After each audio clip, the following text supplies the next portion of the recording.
السلام علیکم، میں ہوں ابسا کومل۔ جیسا کہ آپ لوگ جانتے ہیں، آج جب ہم ملکی سیاسی منظرنامے کی بات کر رہے ہیں تو اس وقت دو بڑے ایشوز ہیں جو کہ زیر بحث ہیں۔ ایک تو ہے آرمی چیف کی تقرر کا معاملہ۔ سیاسی منظرنامے پر یہ زیر بحث نہیں ہونا چاہیے، لیکن ایک صورتحال اس قسم کی بنی کہ اس کے اراؤنڈ بہت ساری سیاست ہوئی اور زیر بحث آج یہ ہے۔ دوسرا معاملہ ہے اسی تناظر میں عمران خان صاحب کی طرف سے جو اعلان کیا گیا 26 نومبر کو راولپنڈی آنے کا اور راولپنڈی آ کر کوئی بڑا سرپرائز دینے کا جو اعلان کیا گیا، یہ بھی اس وقت ڈسکشن میں ہے۔ آپ لوگ جانتے ہیں کہ پی ٹی آئی کا جو لانگ مارچ تھا وہ اپنی تمام تر سست روی اور انتہائی افسوسناک ناخوشگوار جو واقعہ پیش آیا تھا اس میں کی وجہ سے ایک وقفہ بھی لیا گیا تھا۔ اس سب کے باوجود 22 دن میں 270 کلومیٹر کا فاصلہ طے کرتے ہوئے 19 نومبر کو روات پہنچا تھا، اور وہاں پر عمران خان صاحب نے جب آن لائن خطاب کیا تو ایک سرپرائز اعلان کیا اس خطاب میں، اور کہا کہ اب لانگ مارچ 6 دن کا ایک وقفہ ہوگا اور اس کے بعد دوبارہ شروع ہوگا۔ پھر جو خان صاحب نے تاریخ دی اس کے اوپر آج بہت ساری بحث ہو رہی ہے۔ تاریخ انہوں نے دی 26 نومبر کی، جس میں انہوں نے کہا کہ ہم راولپنڈی پہنچیں گے اور وہاں پر اگلے لاہے عمل کا اعلان کروں گا۔ پہلے بہت ساری قیاس آرائی اور باتیں کی جا رہی تھیں کہ پی ٹی آئی یہ جو لے کر آ رہی ہے لانگ مارچ، اس کا اصل مقصد اسلام آباد میں داخل ہونا ہے، اور آپ لوگ جانتے ہیں کہ اسلام آباد میں یہ پڑاؤ کرنے کے حوالے سے بہت زیادہ کوششیں پی ٹی آئی کی طرف سے کی جاتی رہیں کہ ان کو اجازت ملے اسلام آباد میں دھرنا دینے کی یا جلسہ کرنے کی، اور یہ معاملہ ہائی کورٹ تک گیا، بلکہ سپریم کورٹ میں بھی اس کی بازگشت سنائی دی۔ اب اس وقت عمران خان صاحب کا یہ بات کہنا اور ان کی جماعت کی طرف سے باقاعدہ طور پہ فیض آباد میں جلسہ کرنے کی اجازت مانگی گئی ہے، ان دونوں چیزوں کو کیا اس تناظر میں دیکھا جائے کہ عمران خان صاحب راولپنڈی میں آ کے اپنا یہ احتجاج ختم کر دیں گے؟ کیا لاہے عمل ممکنہ طور پہ اور سرپرائز ممکنہ طور پہ کیا دے سکتے ہیں؟ یہ ایک سوالیہ نشان ہے جس کو ہم پروگرام میں ایکسپلور کرنے کی کوشش کریں گے۔ دوسری بات ہے جو اس کو کنیکٹ کیا جا رہا ہے، 26 تاریخ کو اہمیت دی جا رہی ہے کیونکہ آرمی چیف کے تقرر کے حوالے سے یہ 2-4 دن بہت اہم ہوں گے۔ وزیر دفاع خواجہ آصف، کیونکہ آج صبح سے کچھ کنفیوژن پھیلی، کچھ ایسی خبریں سامنے آئی تھیں، خواجہ آصف نے یہ کہا ہے کہ پاک فوج میں اعلیٰ ترین عہدوں پر تقرری کا پروسیس ہماری طرف سے شروع ہو چکا ہے۔ آئندہ 1-2 روز میں سمری وزیر اعظم سیکریٹریٹ بھجوا دی جائے گی، جبکہ 25 نومبر کی وہ تاریخ دے رہے ہیں کہ آرمی چیف کے تقرر کا معاملہ مکمل ہو جائے گا۔ اب آپ خود اس میں 2+2 کیجئے، 26 تاریخ کو عمران خان صاحب راولپنڈی میں جلسہ کریں گے تو کیا کہیں گے، یہ ہم پروگرام میں ایک تو جاننے کی کوشش کریں گے۔ دوسری بات ہے عمران خان صاحب کا یہ شکوہ اسٹیبلشمنٹ سے، پہلے انہوں نے امریکہ کے حوالے سے کہا کہ ان کو میں معاف کرتا ہوں، اور اب وہ اسٹیبلشمنٹ کے حوالے سے یہ کہتے ہیں کہ چلو مان لیا آپ سازش میں شامل نہیں تھے، لیکن آپ میری حکومت گرانے سے روک تو سکتے تھے۔ ہم آج کے پروگرام میں میری خصوصی کوشش ہوگی کہ جاننے کی کوشش کریں کہ کیسے روک سکتی تھی اسٹیبلشمنٹ۔ دوسری طرف صاحب کے قتل کے حوالے سے آپ لوگ جانتے ہیں کہ پی ٹی آئی کی طرف سے اور حکومت کی طرف سے تابڑ توڑ بیانات کا سلسلہ اسی وقت سے شروع ہو گیا جب یہ افسوسناک خبر ہم تک پہنچی، لیکن تحقیقات ابھی تک کچھ نہیں ہو سکی ہیں۔ اب اس کے علاوہ عمران خان صاحب پر جو حملہ ہے اس میں بھی ان کی پنجاب صوبے میں حکومت ہونے کے باوجود ایز آف ناؤ جب ابھی ہم بات کر رہے ہیں تو تحقیقات میں خاص پیش رفت نہیں ہو سکی۔ لیکن اس سب میں ایک جو اپڈیٹ آئی ہے وہ یہ ہے کہ ایک شخص جو خود کو مسلم لیگ نون کا لنڈن کا ترجمان کہتا ہے، تسنیم حیدر، وہ منظر عام پر آئے اور انہوں نے آ کے الزام لگایا اور بہت بڑا الزام لگایا، اور اس کو ارشد شریف کا جو قتل ہے اور عمران خان پر حملے کے حوالے سے دونوں معاملات کو مسلم لیگ نون کی قیادت سے جوڑا۔ نام نواز شریف صاحب کے علاوہ باقاعدہ کوئی نہیں لیا۔ اس کو پی ٹی آئی باقاعدہ طور پہ ریجیکٹ کرتے ہیں اور کہتے ہیں کہ یہ شخص تو پی ٹی آئی کا لنڈن کا آرگنائزر ہے، ہم سے اس کا کوئی تعلق نہیں ہے۔ اس شخص کی طرف سے جو الزامات لگائے گئے ان کو کتنا سیریس لیا جائے، یہ بھی پروگرام کا ایک موضوع ہوگا۔ میں شروع میں پروگرام کے یہ مینشن کرنا چاہتی ہوں اور خراج تحسین پیش کرنا چاہتی ہوں اپنی ہماری جو پاکستان کی خارجہ ٹیم ہے اس وقت، ان کو ایک بڑی کامیابی ملی ہے موسمیاتی تبدیلی سے متعلق۔ جو مصر میں آپ لوگ جانتے ہیں شرم الشیخ میں کانفرنس جاری تھی COP 27، اس میں ماحولیاتی تباہی سے متاثرہ جو ترقی پذیر ممالک ہیں، ڈیولپنگ کنٹریز ہیں، کمزور ممالک ہیں، ان کے لیے عالمی فنڈ کے قیام کا تاریخی معاہدہ ہوا ہے اور اس کا کریڈٹ پاکستان کو دیا جا رہا ہے۔ اس عالمی فنڈ سے 134 ترقی پذیر ممالک جو اس سے نمٹ رہے ہیں اس وقت موسمیاتی تبدیلیوں سے، ان کو فائدہ ہوگا۔ اس پہ جو پاکستان کی کوشش تھی ان کو کافی سراہا جا رہا ہے۔ تو ایک تو یہ بات ہوگی، ہم پولیٹیکل جو ایشوز جو ہم نے آغاز میں ان کا ذکر کیا ان کے اوپر آج پروگرام میں بات کریں گے۔ میرے ساتھ اسلام آباد اسٹوڈیو میں موجود ہیں سینیٹر افنان اللہ خان صاحب، مسلم لیگ نون کے رہنما، شوکت یوسف زئی صاحب ہمارے ساتھ ہیں، رہنما تحریک انصاف اور صوبائی وزیر خیبر پختونخوا۔ بہت بہت شکریہ آپ دونوں کا۔ اسی پروگرام میں شوکت پراچا صاحب بھی جوائن کریں گے، ان سے ان کا ہم تجزیہ حاصل کریں گے۔ آغاز میں سینیٹر افنان صاحب آپ سے کرنا چاہوں گی۔ وزیر دفاع آج سب کی نظریں تھی خواجہ آصف صاحب کیا بات کریں گے، اب وہ فائنلی یہ بتا رہے ہیں کہ 25 نومبر تک تقرری کا عمل مکمل ہو جائے گا۔ خان صاحب اعلان کر چکے کہ 26 تاریخ کو وہ پہنچیں گے راولپنڈی اور ساتھ ہی وہ کہہ رہے ہیں کہ وہ سرپرائز دیں گے. وہ 2-3 قسم کی باتیں ہیں خان صاحب جو کہتے ہیں. کبھی وہ کہتے ہیں میں مزید خطرناک ہو جاؤں گا اور وہ ہو کر بھی دکھاتے ہیں. اب وہ کہہ رہے ہیں وہ سرپرائز دیں گے تو وہ سرپرائز دے کے بھی دکھائیں گے. آپ لوگوں کو یہ ڈر خوف ہے کہ تقرری کے عمل کے اندر کوئی رکاوٹ بن سکتا ہے خان صاحب؟ اور میں آپ کے جواب سے پہلے شوکت پراج صاحب کو بھی باقاعدہ طور پہ ویلکم کہتی ہوں پروگرام میں. سینیٹر عفنان صاحب جی بسم اللہ الرحمن الرحیم. دیکھیں میرا نہیں خیال کہ کوئی سرپرائز ہوگا. اس کی وجہ یہ ہے کہ یہ ظاہر اپنے جو ان کے سپورٹرز ہیں ان کو جو ہے انٹرٹین کرنے کے لیے اور انگیج رکھنے کے لیے وہ کہتے رہتے ہیں کہ سرپرائز ہے. ورنہ اگر آپ دیکھیں 2013 سے 2018 دفعہ 18 تک انہوں نے کتنے سرپرائزز جو ہیں وہ بولے تھے لیکن ہوئے کوئی بھی مٹیریلائز نہیں. تو یہ اسی طرح کی کوئی ایک بات ہے تاکہ وہ جو یوتھ ہے وہ انٹرٹین رہے. تو اس کے لیے یا پھر فیض آباد میں دھرنا دے کے آپ لوگوں سے الیکشن کی تاریخ لے کر ہی اٹھیں خان صاحب. سرپرائز تو کوئی نہ کوئی تو ہوگا بیچ میں. بیٹھ جائیں فیض آباد میں تو اجازت ان کو نہیں ملے گی. یہ جو گراؤنڈ ہے اپنا یہ سری نگر ہائی وے کے ساتھ ادھر جا کے بیٹھ جائیں گراؤنڈ میں. اچھا ہے کہتے ہیں وہاں پہ دیکھتے ہیں کتنے لوگ اکٹھے ہوتے ہیں ان کے پاس. فیض آباد کی اجازت لیا. فیض آباد تو یہ روڈ بلاک کر کے ظاہر دونوں طرف ٹریفک آ رہی ہو تو آپ مین شاہراہ کو بند کر دیں گے تو وہ لگے گا کہ پتہ نہیں کتنی دنیا آ گئی ہے. لیکن کسی جو گراؤنڈ ہے جہاں پہ احتجاج ہوتا ہے وہاں پہ آ کے بیٹھ جائیں. انڈیفینیٹلی بیٹھے رہیں بلکہ میں تو میری خواہش ہے کہ 126 دن سے زیادہ بیٹھیں. یوسف زئی صاحب عفنان صاحب جو ہے وہ سمجھتے ہیں کہ بس یہ خان صاحب اپنے لوگوں کو انگیج رکھنے کے لیے اس طرح کی بات کر رہے ہیں سرپرائز کی. یہ 7-6 دن کا وقفہ بنتا ہے. کراؤڈ آپ کا روات تک کافی چارج تھا. اس وقفے کا مقصد یہ جو تقرری کی ڈیٹ ہے اس کے ساتھ جو کلیش کرتا ہے, آج 25 تاریخ کی بات بھی کی جا رہی ہے وزیر دفاع کی, اس کے علاوہ اور کوئی مقصد نہیں نظر آتا اس تاریخ کا. 26 تاریخ کا کیوں انتخاب کیا گیا خان صاحب اور آپ کی جماعت کی طرف سے؟ دیکھیں پہلی بات تو یہ ہے کہ آپ خان صاحب آپ کو پتہ ہے زخمی تھے اور ان کو آرام کا مشورہ دیا گیا تھا.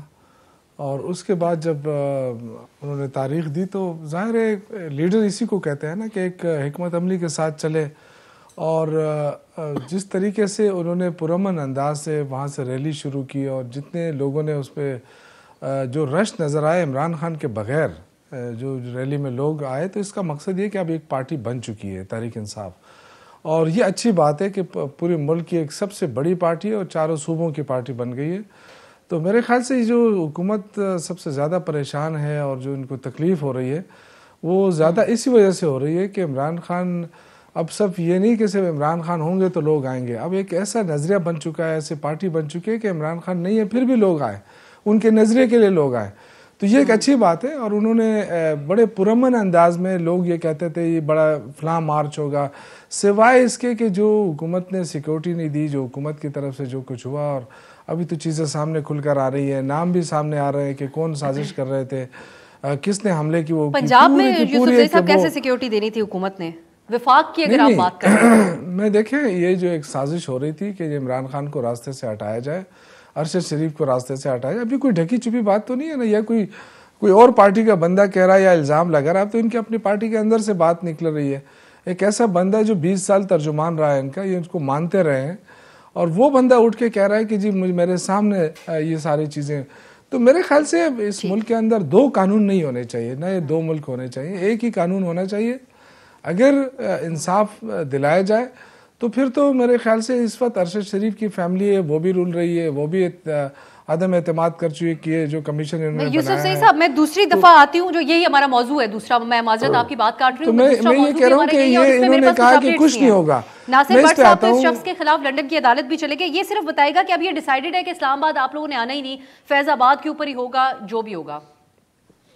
دیکھیں جو سب سے اہم بات ہے کہ عمران خان جو ہے نا کیوں انہوں نے اپنے پاس رکھا, ورنہ یہ اعلان تو شاہ محمود قریشی بھی کر سکتا تھا, اسد عمر صاحب بھی کر سکتے تھے جو کافی دنوں سے جلوس کر رہے ہیں. یہ چیزیں عمران خان نے اپنے پاس رکھی ہوئی ہیں, وہ آ کے وہی اعلان کریں گے. اس وقت لوگ چارج بھی ہیں, لوگ نکل بھی رہے ہیں, اور پورے یہ صرف دیکھیں کسی ایک صوبے کا معاملہ نہیں ہے. پہلے تو یہ ہوتا تھا نا کہ جی خیبر پختونخوا سے لوگ آئے ہیں, ابھی تو پورا پنجاب موبلائز ہوا ہے, اس کے بعد آزاد کشمیر ہے, گلگت بلتستان ہے, خیبر پختونخوا ہے, اور سندھ سے لوگ آ رہے ہیں, بلوچستان سے لوگ آ رہے ہیں. یہ پورا پاکستان ڈیمانڈ کر رہا ہے ان سے. جو اس وقت بیٹھے ہیں کوئی عمران خان کا ایشو نہیں ہے, اس وقت جو ڈیمانڈ ہو رہا ہے وہ یہ کہ الیکشن اگر نہیں ہوتے تو کیا یہ جو موجودہ رجیم ہے یہ اس ملک کو چلا سکتی ہے؟ اس وقت آپ دیکھیں ایک ہمارے دور میں آپ دیکھیں کہ مارچ میں 5%